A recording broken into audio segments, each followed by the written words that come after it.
నెల్లూరు జిల్లా ద్వారకా తిరుమలలో వైకుంఠ ఏకాదశి వేడుకలు ఘనంగా ప్రారంభమయ్యాయి.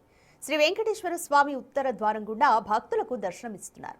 తెల్లవారుజాము నుంచి క్యూ లైన్లలో వేచి ఉన్నారు భక్తులు. చిన్న తిరుపతి ఆలయ పరిసరాలు గోవిందనామ స్మరణలతో మారుమోగాయి.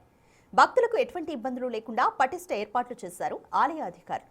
క్యూ లైన్లో వద్ద మంచినీరు, చిన్నపిల్లలకు పాలు వంటి సౌకర్యాలను అధికారులు కల్పించారు.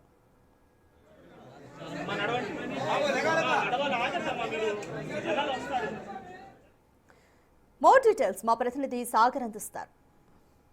ముక్కోటి ఏకాదశి సందర్భంగా ద్వారకా తిరుమలలో భక్తుల రద్దీ నెలకొందని చెప్పుకోవచ్చు. ప్రస్తుతం మనం శేషాచలం కొండ మీద ఉన్నాం. ద్వారకా తిరుమల చిన్న వెంకను దర్శించుకోవడానికి తెల్లవారుజాము నుండే భక్తులు పెద్ద సంఖ్యలో చిన్న తిరుపతి చేరుకుంటున్నారు. క్యూ లైన్లో వేచి ఉన్నారనే చెప్పుకోవచ్చు. గోవిందమాలలో వేసిన వారికి ప్రత్యేక దర్శనాన్ని ఆలయ అధికారులు కల్పించారు. క్యూ లైన్లో ఎక్కడా కూడా తోపులాట జరగకుండా పోలీసులు పటిష్ట ఏర్పాట్లు చేశారనే చెప్పుకోవచ్చు. మనతో ఏలూరు సబ్ డివిజన్ డిఎస్పీ ఉన్నారు. ఆయన మాట్లాడించే ప్రయత్నం చేద్దాం. డిఎస్పీ శ్రావణ్ గారు ఉన్నారు. సరే, ఏంటి భక్తులకు ఇబ్బంది లేకుండా ఎటువంటి చర్యలు తీసుకున్నారు? గతంలో క్యూ లైన్లో తోపులాటలు జరిగినాయి, చాలా ఇబ్బందులు పడ్డారు. ఇప్పుడు ఏంటి పరిస్థితి ఎలా ఉంది?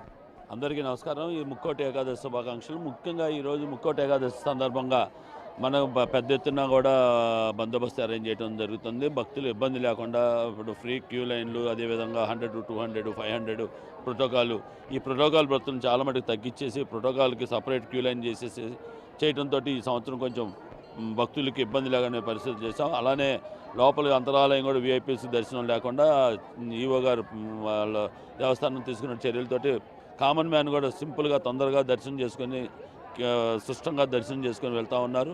ప్రస్తుతానికైతే మేము ముఖ్యంగా కామన్ మ్యాన్కి ఎటువంటి ఇబ్బంది జరగకుండా చూస్తున్నాం. అన్ని రకాలుగా పెట్టుకున్నాం. సెక్యూరిటీ యాంగిల్లో కూడా ప్రతి ఒక్కరిని చెక్ చేసి పంపించినాం. అదేవిధంగా ఉన్న థ్రెట్ ఉన్న నేపథ్యంలో కూడా అన్ని రకాలుగా చూస్తున్నాం. అదేవిధంగా ఫైర్ డిపార్ట్మెంటు, ఎలక్ట్రికల్ డిపార్ట్మెంటు అందరి కోఆర్డినేషన్ తోటి మేము ఇప్పుడు పెద్ద ఎత్తున బందోబస్తు ఏర్పాటు చేసి ముఖ్యంగా సామాన్య భక్తులు పెద్దపేట వేస్తూ వాళ్ళకి తొందరగా సులభంగా దర్శనం ఏర్పాటు చేస్తున్నాం. సార్, ఏంటి కార్ పార్కింగ్ చాలా దూరంగా ఏర్పాటు చేశారు, దానివల్ల సీనియర్ సిటిజన్లు ఇబ్బంది పడుతున్నారు అంటున్నారు.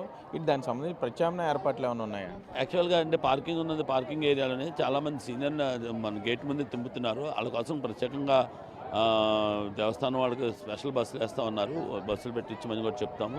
అదేవిధంగా మీ అందరూ చూస్తున్నారు, ఇక్కడ కూడా భక్తుల కోసం మనం ట్రై సైకిల్స్ పెట్టించడం అన్నీ కూడా నిన్న కోఆర్డినేషన్ మీటింగ్లో మొత్తం అందరిని కూడా హెల్ప్ చేయడం మీరు చూస్తూనే ఉన్నారు. ఇప్పుడు భక్తులను కూడా తీసుకొని ఇలాగా వీల్ చైర్స్ని కూడా పట్టుకెళ్తాం చూస్తున్నారు. అన్ని చర్యలు తీసుకుంటాం. సీనియర్ సిటిజన్స్కి, బాలింతలు, అదేవిధంగా చిన్నపిల్లలు, వృద్ధులకు కూడా అవసరమైతే క్యూ లైన్, సపరేట్ క్యూ లైన్లో కూడా పంపించడానికి ఏర్పాటు చేస్తాం. Thank you. మనం చూసుకుంటే సీనియర్ సిటిజన్కి సంబంధించి కానీ ఎవరైనా ఆరోగ్యం బాగోని వారు ఎవరైనా ఉన్నా కూడా వారికి ప్రత్యేకంగా వీల్ చైర్ సౌకర్యం కల్పించామంటున్నారు. మరోపక్క బాలింతలు దర్శనానికి ఎవరైనా వస్తే వారికి సంబంధించి ప్రత్యేక జాగ్రత్తలు తీసుకున్నామని చెప్తున్నారు. చిన్నపిల్లలకి తాగునీరు, మంచినీరు సౌకర్యం కూడా కల్పించామన్నారు. స్వామి, ఏంటి ఎన్నింటికి వచ్చారు మీరు? మార్నింగ్ 4 o'clock వచ్చాము. దర్శనం అయింది. పాలకొల్లు నడిచి వచ్చాం, పాదయాత్ర. పాలకొల్లు నడిచి వచ్చాము. బాగా జరిగింది. ఏమైనా ఇబ్బందులు ఏమైనా ఉన్నాయి? ఇబ్బందులు ఏమైనా బాగా జరిగింది.